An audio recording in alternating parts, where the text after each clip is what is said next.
चलिए स्टार्ट करते हैं chapter number 5, transmission line parameter, lecture number 2। चलिए, तो बताया था एक प्रैक्टिकल ट्रांसमिशन लाइन में क्या क्या चीज़ें होती है। एक रेजिस्टेंस, इंडक्टेंस, कैपेसिटेंस और ये जी शंट कंडक्टेंस की बात हमने किया था।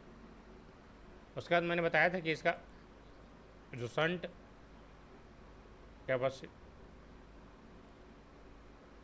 कैपेसिटेंस है वो कंसिडर करते हैं, लेकिन जो शंट कंडक्टेंस का मान बहुत कम होता है, इसलिए उसको निगलेक्ट करते हैं।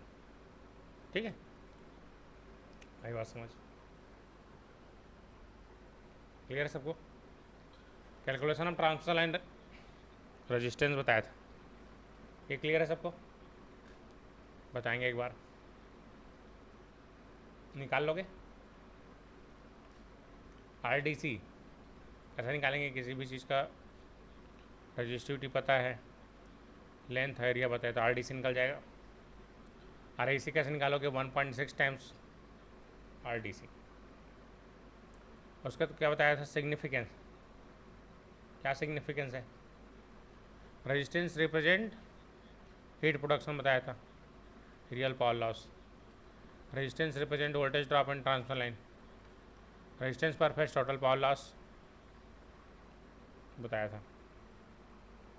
चलिए, resistance of DC to R line निकाल के देखे थे हम लोग, इस तरीके से आया था। और क्या बताया था? Resistance of single phase earth return. तो अर्थ का रेजिस्टेंस कितना होता है? जल्दी बोलो।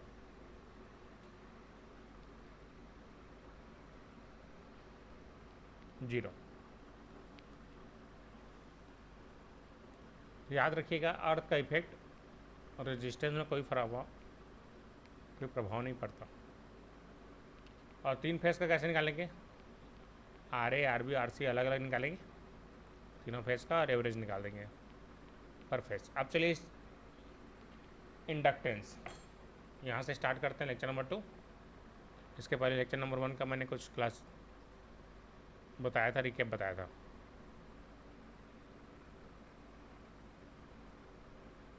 नहीं, अर्थ रिटर्न अलग होता है, न्यूट्रल अलग होता है। फेस और न्यूट्रल अलग अलग चीज़ें हैं, ठीक? चलिए, अब यहाँ से स्टार्ट करते हैं कैलकुलेशन ऑफ इंडक्टेंस। तो इसका डेरिवेशन नहीं बता रहा हूँ, बहुत लंबा चौड़ा है और तुमको पता भी नहीं। पता है कि इसका डेरिवेशन आता नहीं है ना? जो इंपॉर्टेंट पॉइंट्स हैं वो सबको नोट करते हुए चलेंगे। चलिए, तो इंडक्टेंस होता क्या है, कौन बताएगा?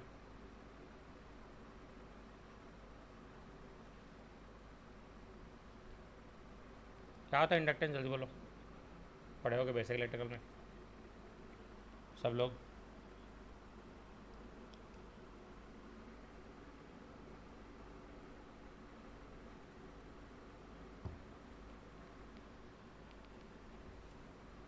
सर करंट का सडन चेंज को अपोज करता है। ठीक, बहुत बढ़िया। इसका प्रैक्टिकल एग्जाम्पल समझा रहा हूँ। जैसे गाड़ी है, मान लो एक कार है। ये कार जो है 80 किलोमीटर पर आवर की स्पीड में है। अभी 80 किलोमीटर पर आवर की स्पीड से अचानक से जीरो आ जाएगा क्या? जल्दी बोलो। हाँ, आज नहीं तो खपलाइए ऐसे करके, है ना? तो ध्यान दीजिएगा, कोई भी चीज़ सडन चेंज, हाँ सडन चेंज, कोई भी चीज़ हम नहीं चाहते, कोई भी हम सडन चेंज नहीं चाहते। जैसे तुम लोग की अपनी लाइफ होगी, तुम अपने लाइफ में अचानक से परिवर्तन नहीं चाहते हो, मान लो अभी कितने घंटे पढ़ते हो, मान लो 4 घंटे पढ़ते हो, तुम्हारा शरीर साथ नहीं देगा तुमको 8 घंटे पढ़ने के लिए, शरीर साथ नहीं देगा तुमको, क्योंकि हमारे अंदर भी इनर्सिया है, इनर्सिया है जो कि हमको काम करने से रोकता है, सडन चेंज करने से रोकता है। मान लो एक आदमी का आदत है 10 बजे सोने का, है ना, तो अधिकतम 11 बजे इसके अंदर वो सो ही जाएगा, नहीं तो शरीर में तकलीफ होगा। मान लो सुबह उठने का आदत है 6 बजे, अचानक से 4 बजे उठोगे, दिन भर ऊँघाते रहोगे फिर, है ना, तो ये सडन चेंज कहीं पर भी अलाउ नहीं है सर। वैसे इंडक्टेंस जो है सडन चेंज का अपोज करता है ना, it oppose sudden change of current. उसी तरीके से देखिए ध्यान से सब लोग, अब से रेगुलर क्लास अटेंड करें सब लोग, ठीक है। चलिए, इंडक्टेंस क्या होता है, magnitude of flux linkage by current, इन दोनों का रेशियो होता है। करंट लिंकेज को साइन से दर्शाते हैं, साई बाई आई। अब चलो समझते हैं, दो प्रकार के मैग्नेटिक मटेरियल होते हैं, जान रहे हैं आप लोग, मैग्नेटिक मटेरियल और क्या होता है, नॉन मैग्नेटिक मटेरियल्स। तो आपने BH करो सुना होगा,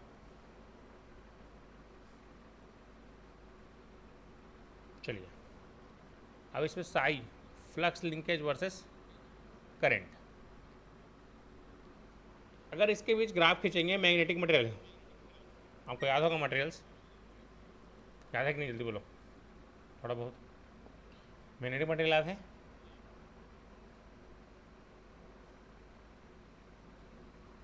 इसमें कुछ डाइपोल्स होते थे जो इस तरीके से अपने रैंडम पोजीशन में अलाइन रहते हैं।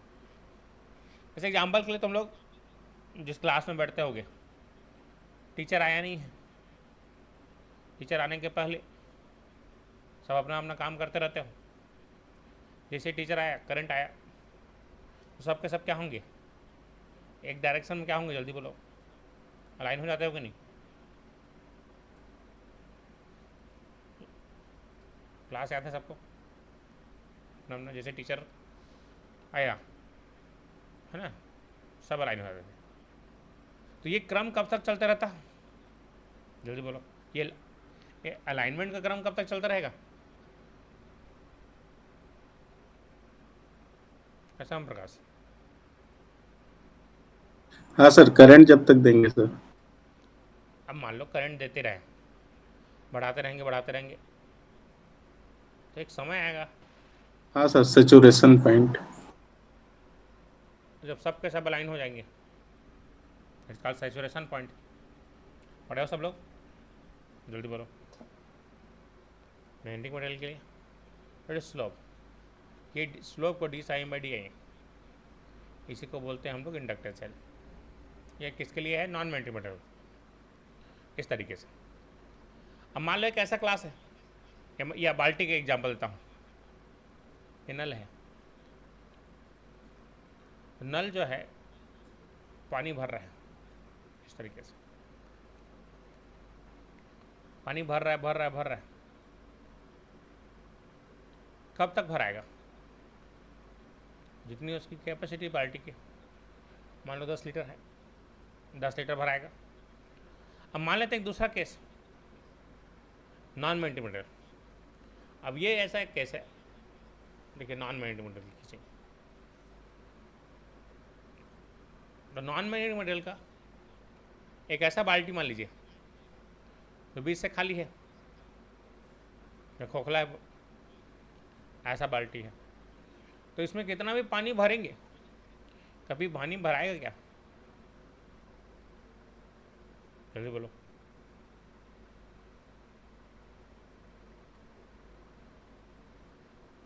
ये पानी ये बाल्टी कभी भरेगा?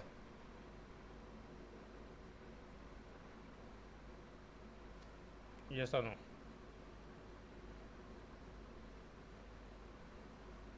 हाँ सर। तो ये कभी भरेगा नहीं। ये तुमको दर्शाता है नॉन मैग्नेटिक मटेरियल। अब तुम लोग बताओ ट्रांसफर लाइन का पैरामीटर, अगर मैं बात करूँ इंडक्टेंस की, तो ये लीनियर होगा कि नॉन लीनियर होगा? नॉन लीनियर होगा सर। लीनियर होगा ना, ये तो समझा रहा हूँ इतना टाइम से। अभी ये मटेरियल क्या है हमारा? एल्यूमिनियम है ना। एल्यूमिनियम कौन सा मटेरियल होता है? हाँ सर, नॉन मैग्नेटिक। हाँ। अब ये मच्छर जाली लेकर है, तो मैं दुकानदार हाँ बता रही से अच्छा वाला देख क्या था। जाली जानते हो ना, ऐसे करके रहता है मॉस्किटो नेट। हम चिपकाक दिखात रही से लोहा ला चुंबक रखा था, इसको चिपकाक दिखा रहा था मेरे को। ये है सर एल्यूमिनियम के, है ना। तो देखो पढ़ते हम लोग हैं, अप्लाई वो करना सिखा रहा था। मैं क्या ठीक कहा था? ठीक। तो ये चीज़ है। तो देखो हम लोग खाली पढ़ते हैं, एप्लीकेशन यहाँ पर होता है। अनपढ़ आदमी ने चिपकाक बताती रही मला है अच्छा वाला है कि तो याद रखना ये चीज़। सब लोग क्लियर हो रहा है? तो एल्यूमिनियम क्या है? Non magnetic material.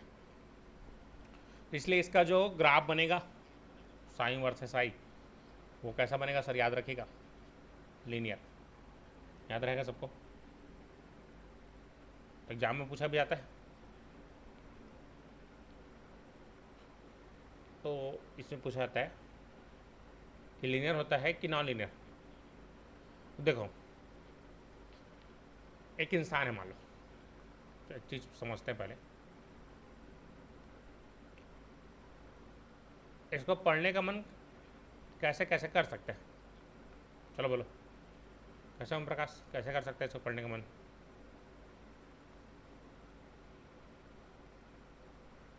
या कुछ भी करने का मन कैसे करता है तुम लोग को? पहला हाँ होता सर, है माइंड फ्रेश है। हाँ। माइंड से, मतलब खुद से। हाँ। हाँ खुद से, सर। है ना। इसे बोलते हैं अंग्रेजी में, इसको सेल्फ बोलते हैं, है। तुम लोग बोलते हो ना सेल्फ स्टार्ट है गाड़ी, खुद से स्टार्ट हो जाता है, किक मारे पड़ते।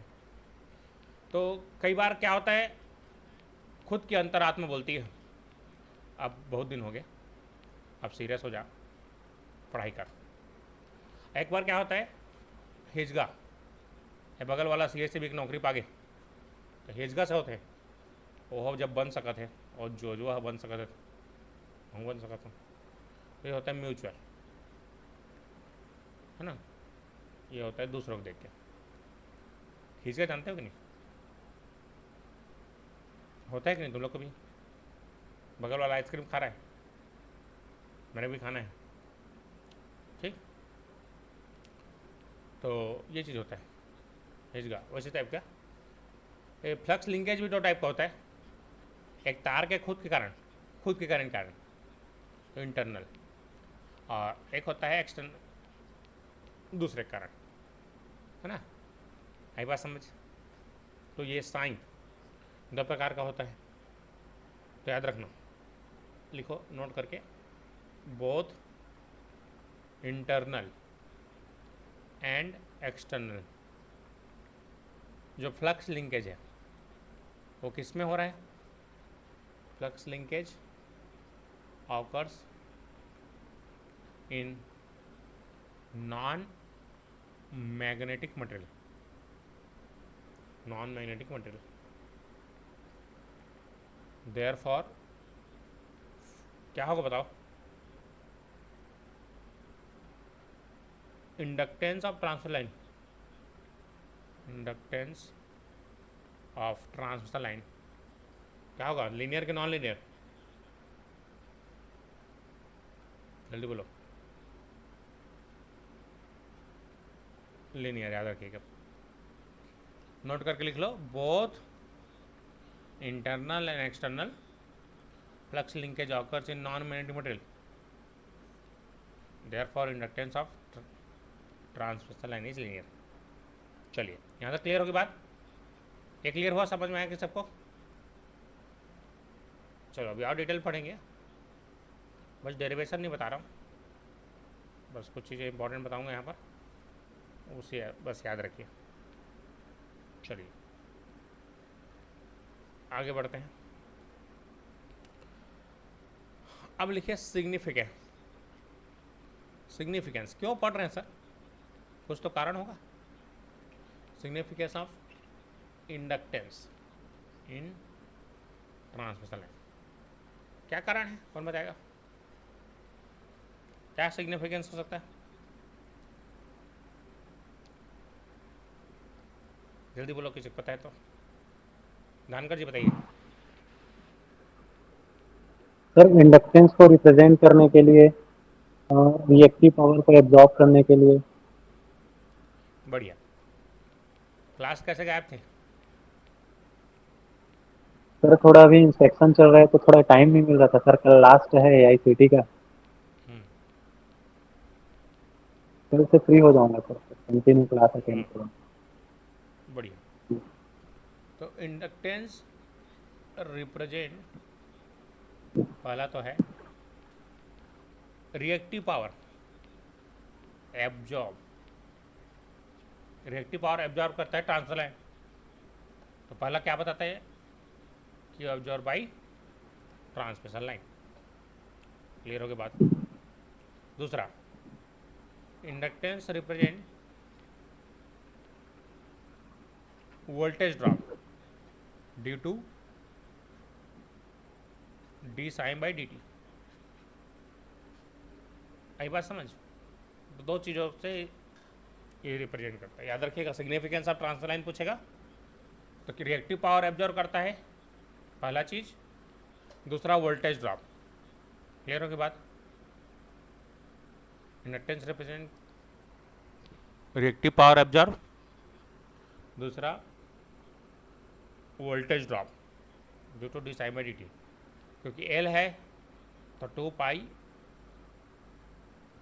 एफ एल, ये क्या होता है? X L. यहाँ से इंडक्टिव रिएक्टेंस आएगा तो इसमें वोल्टेज ड्रॉप होगा। क्लियर हो गई बात? तो वोल्टेज ड्रॉप एक रेजिस्टेंस कारण हो रहा है, दूसरा रिएक्टेंस कारण, इंडक्टेंस कारण। चलिए बहुत इंपॉर्टेंट, मैं कई बार एग्जाम में पूछा है, कई बार किस डायरेक्ट फार्मूला पूछ लेता है, कई बार इसका कारण भी पूछता है। चलिए तो लिखिए हैंडली सब लोग। सिंगल फेस 2 वायर सिस्टम के लिए हम लोग क्या कैलकुलेट करेंगे? इंडक्टेंस।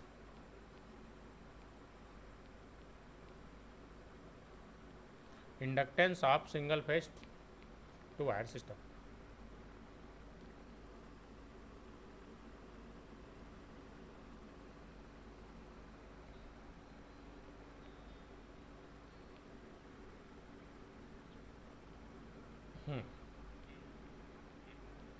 चलिए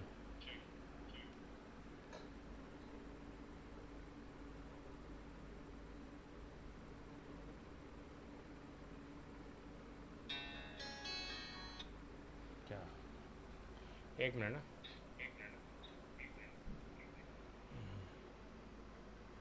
चलो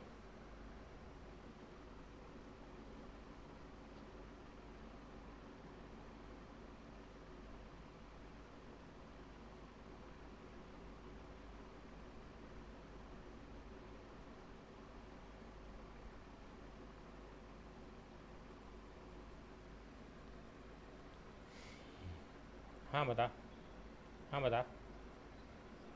चलिए यहाँ तक क्लियर है सबको? कोई दिक्कत किसी के यहाँ तक बताएंगे एक बार? कोई दिक्कत किसी को?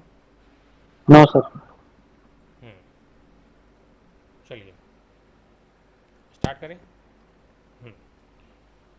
तो सिंगल फेस 2 वायर सिस्टम के लिए इंडक्टेंस हम ज्ञात करते हैं। तो देखो ध्यान से, मान लेते हैं ये ए कंडक्टर है और ये बी कंडक्टर है। अब इसका रेडियस R1 है, इसका रेडियस R2 है। अब आगे। मनीष सर, हाँ सर आपके में पे किए हैं 1000, एक बार देख लीजिए ना। हाँ हाँ ठीक।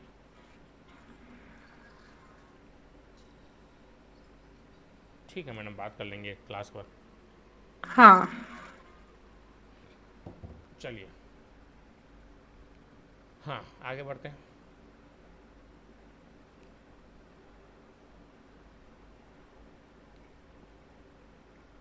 दोनों के बीच का डिस्टेंस d है। एक में प्लस आई करंट, मतलब करंट जा रहा है, दूसरे से रिटर्न आ रहा है, मतलब माइनस आई ले लेता हूँ। तो L टोटल क्या होगा जल्दी बोलो। Inductance of A conductor plus inductance of B conductor. इसमें कुछ चीज़ों को एजम्पशन करते हैं हम लोग कि R1 बहुत छोटा है D से और R2 भी बहुत छोटा है किससे, D से। देख रहे हो आप लोग, जो डिस्टेंस होता है टू वायर का वो बहुत ज़्यादा होता है रेडियस कंपैरिजन में, ये मान रहे हैं हम लोग। दूसरा कंडक्टर, कौन सा कंडक्टर मानेंगे इसको,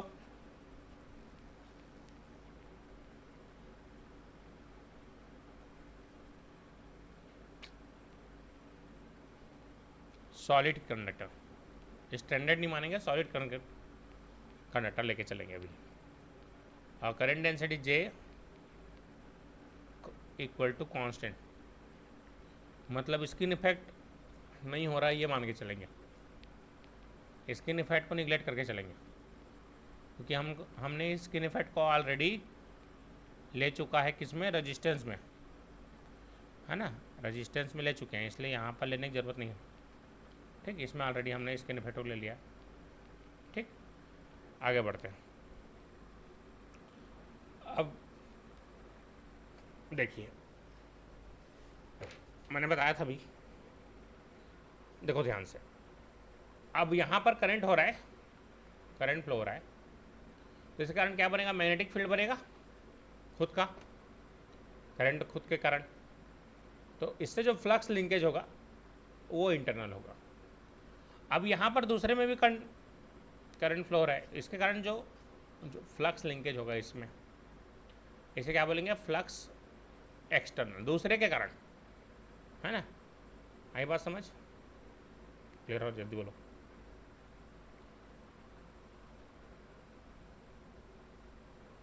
हाँ तो देखो, जैसे अभी क्लास भी चल रहा है, ये इंटरनल और एक्सटर्नल दोनों से चल रहा है। आप लोगों के पास प्री रिक्वायर्ड नॉलेज है कि नहीं, है कि नहीं, जल्दी बोलो सबके पास। सेल्फ है कि नहीं, थोड़ा बहुत पढ़ने जानते हो ना, सुनने जानते हो, जी लिखने सर। जानते हो, है ना। पहले के गुरु जीवन कहे लिखा पूरा कागज है, हम लिखबो हम कहे, मैं कहे इतना बड़ा आदमी हंसते हैं। सेल्फ होता है ना, खुद के कारण कुछ तो होता है। आजकल डेफिनेशन चेंज हो गया, पहले टीचर ऐसे बोलते थे बच्चे कोरा कागज है, लेकिन ऐसा नहीं है, आजकल के मन आगे बढ़ गया। हाँ तो देखो, तुम्हारे पास प्री रिक्वायर्ड नॉलेज है, वो सेल्फ हो गया। अब मैं तो कुछ नॉलेज यहाँ पर दे रहा हूँ, ये कुछ एक्स्ट्रा नहीं है जो तुम पढ़े वही सब है, तो ये हो गया एक्सटर्नल। दोनों मिलके तुमको समझ में आ रहा है ना, तुम समझने की कोशिश कर रहे हो। अब आए समझ के नहीं, जल्दी बोलो। उस तरीके का फ्लक्स लिंकेज भी दो प्रकार से होगा, इंटरनल और एक्सटर्नल। ठीक, एक बात समझ।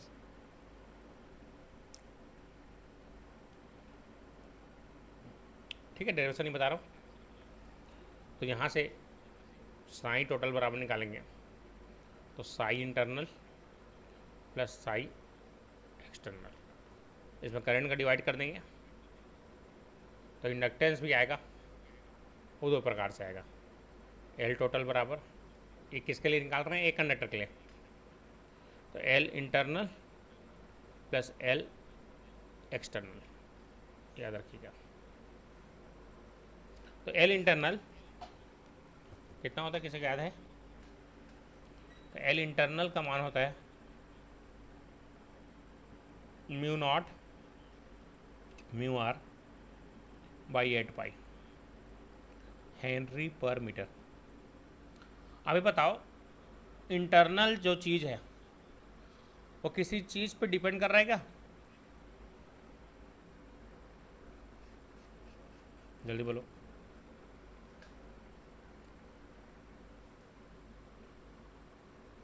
हाँ है ना?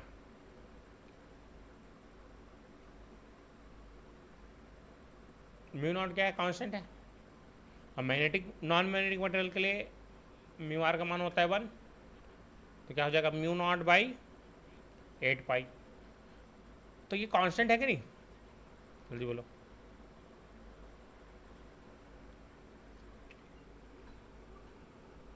समझ में आया कि नहीं? जल्दी बोलो, पहले कमेंट करो सब लोग।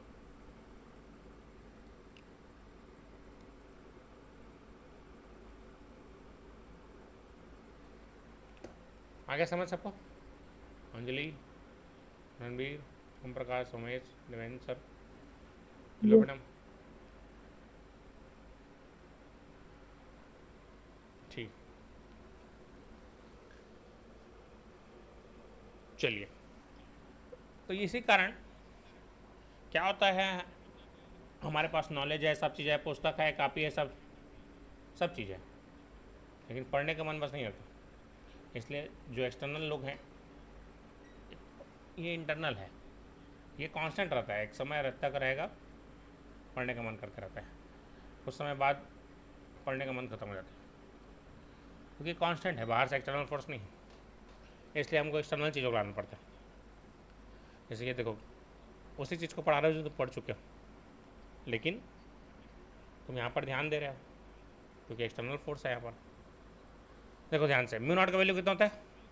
हम बताएगा 4 pi into 10⁻⁷ Henry per metre, याद है? बाई 8 पाई। तो कई एग्जाम में इसको ऑप्शन में देगा, कई एग्जाम में हो सकता है इसको थोड़ा आगे दे दे। देखो कंटेंट उतना ही है, क्वेश्चन बनाना है उसको, इसको काट देगा कई बार। कितना आएगा? 1/2 10⁻⁻7 हेनरी पर मीटर। एक एग्जाम में ऐसा दे देता, एक एग्जाम बोल रहा है मैं नया क्वेश्चन बनाऊंगा, मैं कहा ठीक, बना डाल। 1/2 0.5, इसको 10 की 10⁻³ इसको दे दो, तो ये हेनरी हो गया। 10⁻³ इसको दे दो मीटर को। अब 10⁻³ कितना बचा? जल्दी बोलो।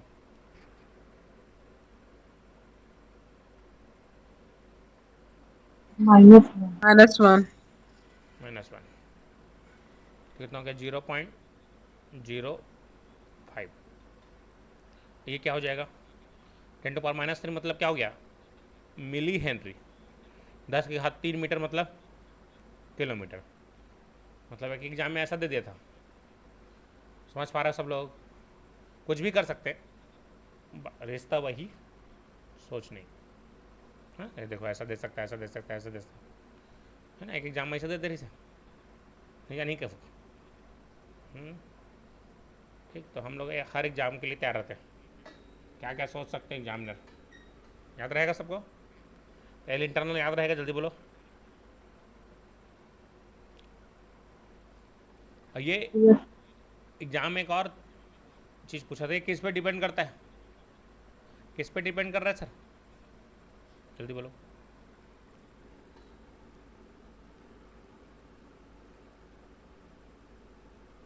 कोई चीज़ है जो डिपेंड कर रहा है? इंटरनल? नहीं सर। हाँ, तो याद रखिएगा, it is independent of, independent है ऑफ आर मतलब रेडियस एंड डी मतलब distance between the conductor. R और डी दोनों से ये इंडिपेंडेंट रहता है, इंटरनल चीज़ें। चलिए आगे बढ़ते हैं। अब डिपेंड किस पे करेगा? दूसरा चीज़ एल एक्सटर्नल, इसकी बात करते हैं।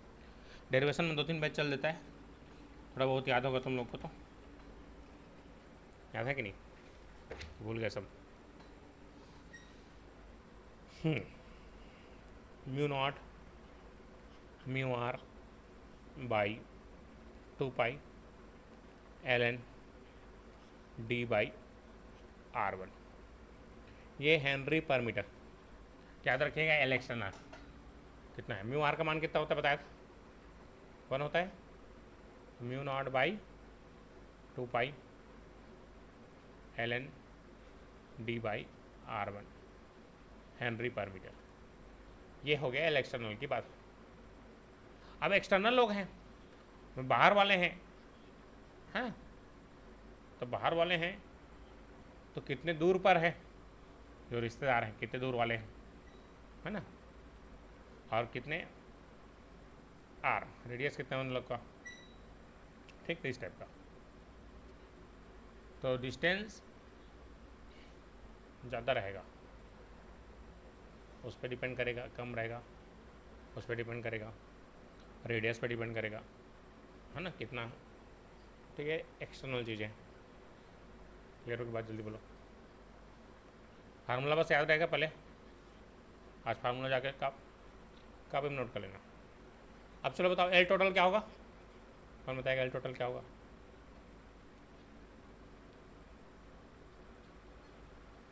L internal plus L external दोनों होगा कि नहीं, दोनों को जोड़ेंगे कितना हो जाएगा, 8 म्यू नॉट बाई कितना था 8 pi plus mu naught by 2 pi L N D by R1। दोनों से कॉमन क्या है, जल्दी बताओ, दोनों में कॉमन क्या है, mu naught by 2 mu naught by mu 2 not by pi 4 pi common है दोनों में, 2 पाई, नहीं 2 पाई है सर 2 पाई हाँ 2 पाई, तो क्या बचेगा 1/4 बचेगा plus L N D by R1 dash R1। अब 1/4 इसको लॉग के फॉर्म में कैसे लिख सकता हूँ, लॉग ई का मान कितना होता है, 1 होता है, याद है कि नहीं सबको, सेम बेस का रहता है तो 1 होता है। थोड़ा बहुत मैथमेटिक्स याद रखना है क्योंकि तुम लोग 11वीं बारी पास करके आए हो ऐसा मानता हूँ, है ना, ठीक, तो ऐसा लिख सकते हैं।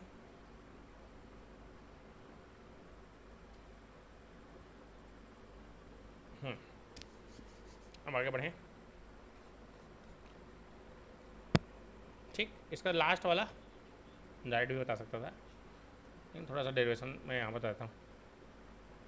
लॉग ए इंटू बी होता है कि नहीं, लॉग ए इंटू बी, तो लॉग डी और ई का पावर -1/4 इंटू R1, तो ई का पावर -1/4 इसका वैल्यू होता है 0.7788, इसलिए यहाँ पर आता है mu naught by 2 pi L N D by 0.7788 R।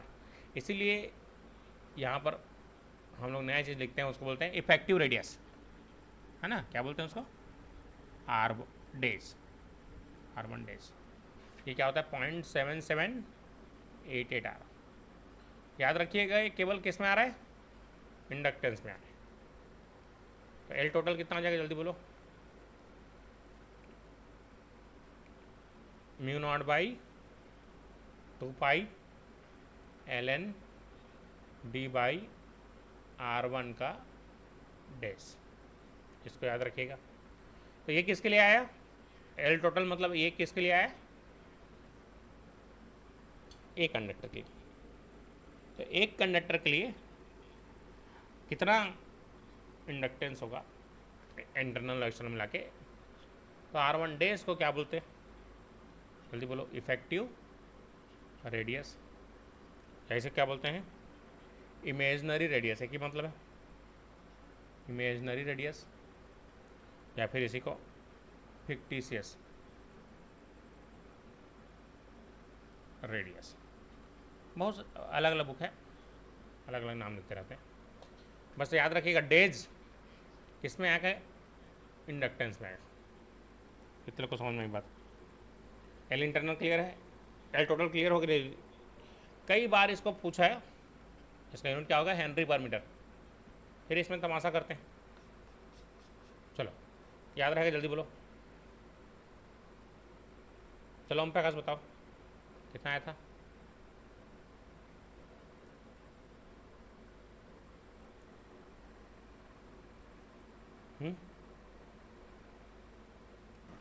हाँ sir, mu naught by 2 pi L N D by 0.778 ठीक आर डैश। हाँ सर, ठीक। अब ये बताओ म्यू नॉट का वैल्यू अभी सिखाया हूँ मैंने, कितना होता है, 4 pi into 4 pi into 10⁻⁻7। By 2 पाई होता है।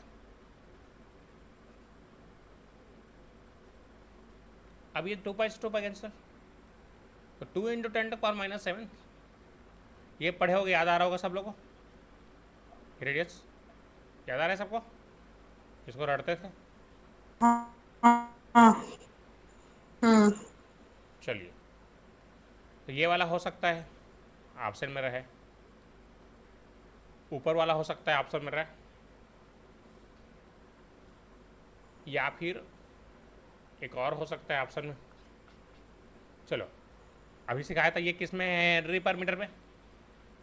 अब इसको मिली हेनरी पर मीटर में अगर चेंज करूं, अभी समझ गए होगे आप लोग, तो ये पॉइंट हो जाएगा मिली हेनरी पर किलोमीटर। याद रहेगा आपको, जल्दी बोलो। कुछ भी हो सकता है इन सब में।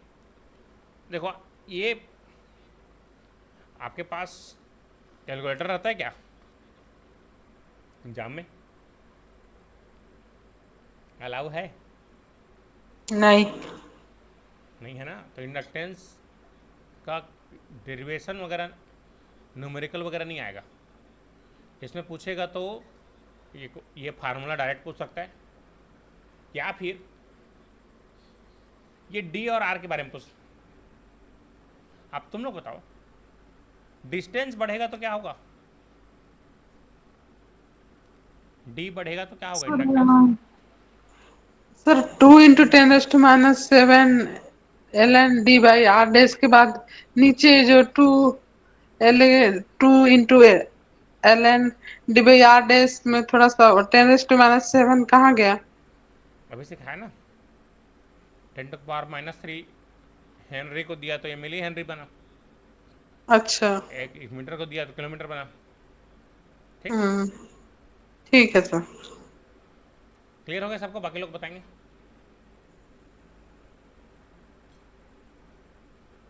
Milli henry. ठीक, अब आगे बढ़ते हैं।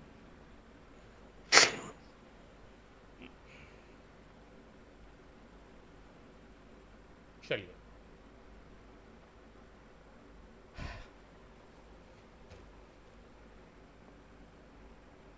अब जो एल ए है उसको मैं दो पार्ट में बांट सकता हूँ। 0.2 ln 1/r days minus 0.2 ln 1/d।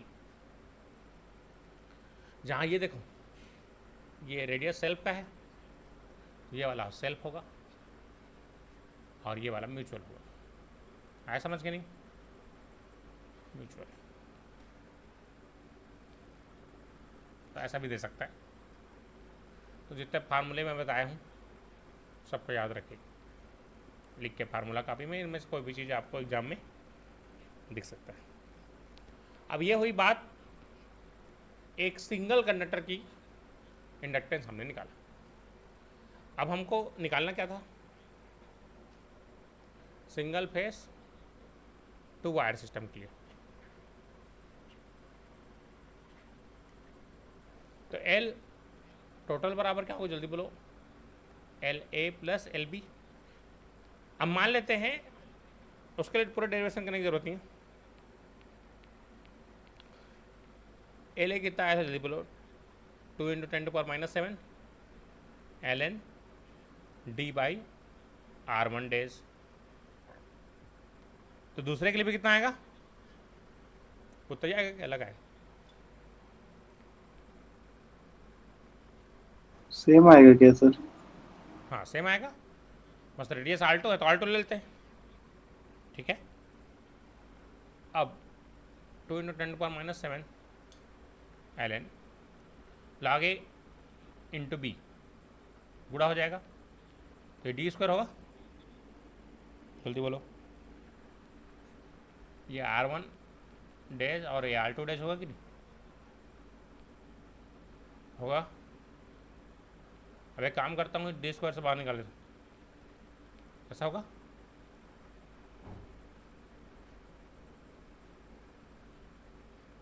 आया समझ के नहीं, जल्दी बोलो। हाँ, तो एक आता है कंसेप्ट जियोमेट्रिकल मीन डिस्टेंस, इसको बोलते हैं डी, और एक होता है radius R, geometrical mean radius, ठीक। तो इसको ऐसा भी लिखते हैं 10⁻⁷ GMD/GMR, तो आ जाएगा लॉगिन GMD, अभी सिखाऊंगा अभी कि क्या चीज़ है, GMD/GMR, ठीक। ऐसा लिख लो, चलो नोट कर लो सब लोग, कोई दिक्कत किसी को?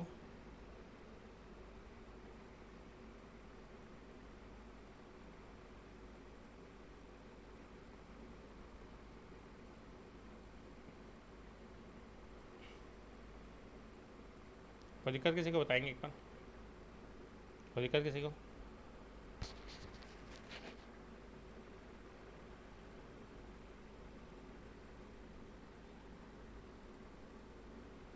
डेरिवेशन समझ आ गया। हाँ आ गया समझ? कोई दिक्कत किसी को यहाँ तक?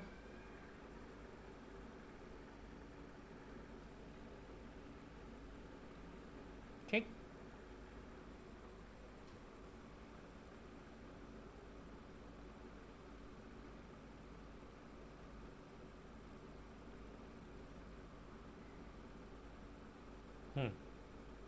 आगे बढ़े, चलिए। कितने लोग क्लियर हो, ये कमेंट लिख देंगे वाई लिख के।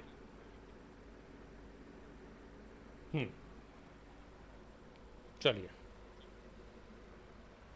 आगे बढ़ते हैं।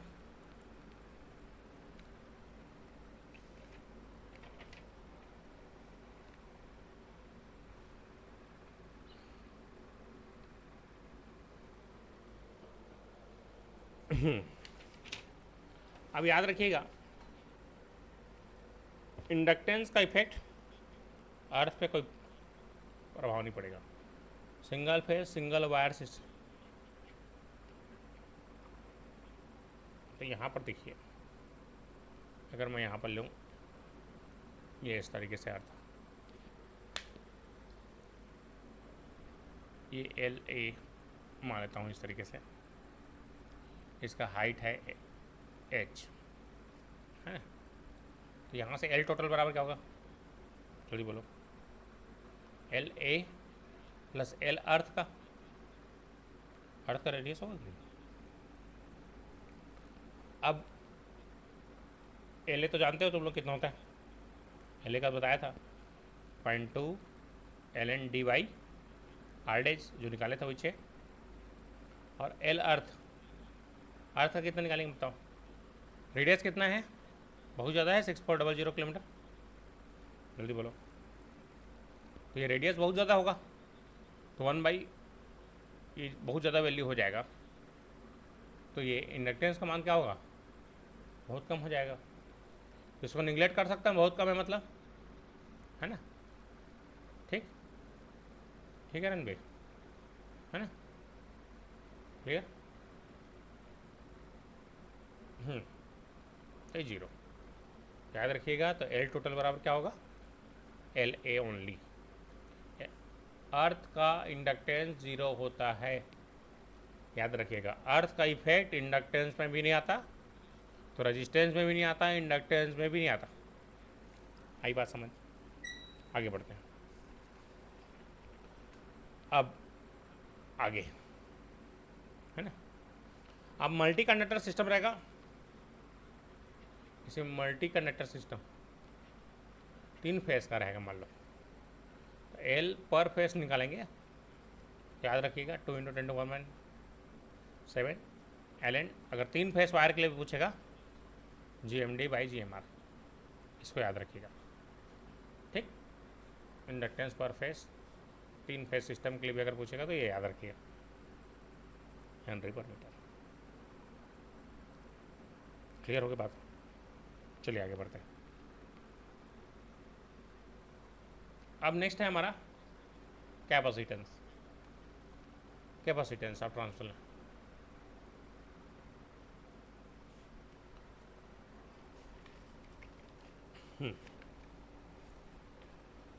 चलो, कैपेसिटेंस बराबर क्या होता है कौन बताएगा? C = Q/V पढ़े हो कि नहीं?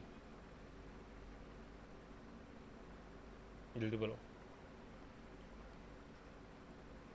ये इलेक्ट्रोस्टैटिक एनर्जी कितना होता है? हाफ CV² जूल पढ़े हो कि नहीं? क्या सिग्निफिकेंस है इंडक्टेंस का, कैपेसिटेंस का? Significance of capacitance, of capacitance of transmission line.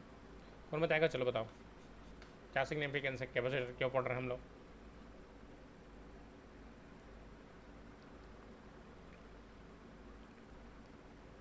तो capacitance represent reactive power, reactive power delivered by, हाँ डिलीवर करता है कई बार, reactive power delivered, Q delivered by transmission line, ठीक। ड्यू टू, चलो यहाँ तक क्लियर होगी बात। दूसरा देखो, इंडक्टेंस का जस्ट उल्टा, वो Q एब्जॉर्व कर रहा था तो कैपेसिटेंस क्या करेगा? Q डिलीवर करेगा। Capacitance represent voltage drop due to, ये भी क्या करता है? सडन चेंज को अपोज करता है, किसका? वोल्टेज का। तो वोल्टेज ड्रॉप होता है ड्यू टू XC, बताया था ना, 1/ωc, पढ़े होगे तुम लोग इसके कारण। जैसे इसका प्रैक्टिकल एग्जाम्पल समझे, कार खड़ी है अभी, तो अचानक से 0 से 80 में किलोमीटर पर आवर का स्पीड पकड़ लेगा क्या? जल्दी बोलो। अचानक से पढ़ना बंद कर दिया, बाकी मैक्सिमम लोग पढ़ना बंद कर दिए, यही होगा उनके साथ। फिर 2 महीने एग्जाम के पहले यही कोशिश करते हैं हम लोग, है ना, ये डिफ़िकल्ट हो जाता है। तभी से धीरे धीरे चलते रहिए, पढ़ते रहिए, बहुत ज़्यादा इफेक्टिव रहेगा। अभी किसी प्रकार का बर्डन नहीं है ना, अभी आराम से पढ़ सकते सब लोग। चलिए आगे बढ़ें। तो इसका सिंगल फेस 2 वायर सिस्टम,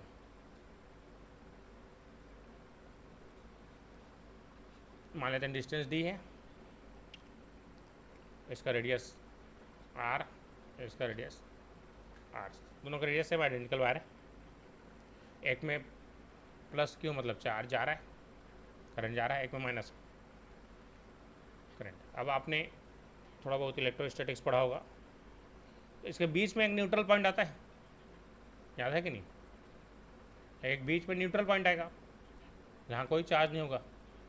इसके बीच का कैपेसिटेंस को CAN बोल देता हूँ, एक कंडक्टर, ये भी कंडक्टर, ये दूसरा सी बी एन, इस तरीके से। आप इसका डेरिवेशन नहीं बताना।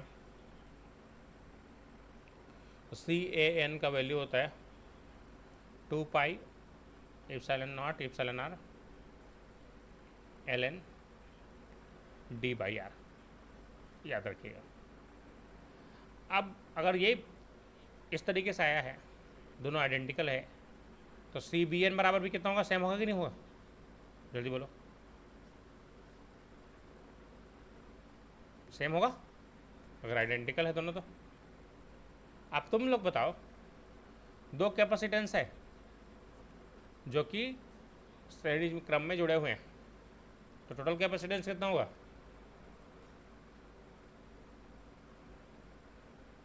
जल्दी बोलो।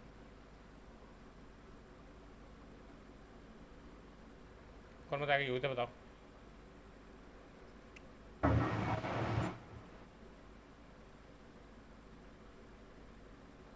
अंजलि बताओ कितना होगा?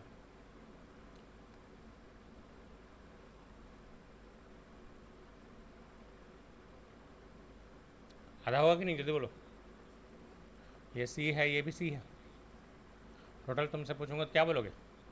C/2 होगा कि नहीं? हाँ सर, हाफ हो जाएगा। पढ़े हो कि नहीं सब लोग? हाँ सर। तो ये न्यूट्रल कैपेसिटेंस है, ये लाइन कैपेसिटेंस है। एग्जाम में बहुत बार पूछा गया है। तो ये बताओ, कौन ज़्यादा है, लाइन कैपेसिटेंस ज़्यादा है कि न्यूट्रल के ज़्यादा है?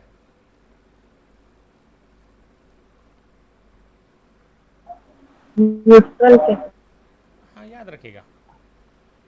जो व्यक्ति न्यूट्रल है ना, जल्दी एक आदमी ऐसा है मान लो जो गुस्सा ही नहीं करता, न्यूट्रल है, कुछ कर ले बोला, उसकी कैपेसिटी ज़्यादा होगी ना, सहन शक्ति। आज थोड़ा समय भड़क जाते हैं, उसकी जो कैपेसिटी वो कम होगी। CAN मतलब न्यूट्रल और ये लाइन, याद रखिएगा। सी लाइन जो होता है न्यूट्रल कैपेसिटेंस का आधा होता है। कई बार एग्जाम में पूछा गया SSC वगैरह में। इसका उल्टा, न्यूट्रल कैपेसिटेंस 2 गुना होता है लाइन कैपेसिटेंस के। इसको लिख लीजिएगा। तो CAB लाइन का कितना हो जाएगा, तो आधा हो जाएगा, pi epsilon naught epsilon R L N D by R. यहाँ क्या याद रखने की ज़रूरत है? यहाँ देखो, ध्यान दो, ये आर है, आर डेज नहीं है। तो आर डेज का चोचला कहाँ आया था? इंडक्टेंस बस में। यहाँ पर कोई दिक्कत नहीं। इसका यूनिट क्या होगा? जल्दी बोलो। फैराड पर मीटर, याद रहेगा? जल्दी बोलो।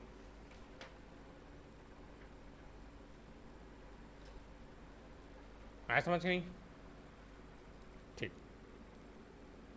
तो ये देखो, कैपेसिटेंस और इंडक्टेंस, ये बस था महत्वपूर्ण टॉपिक। चलिए, आज की कहानी ये तक।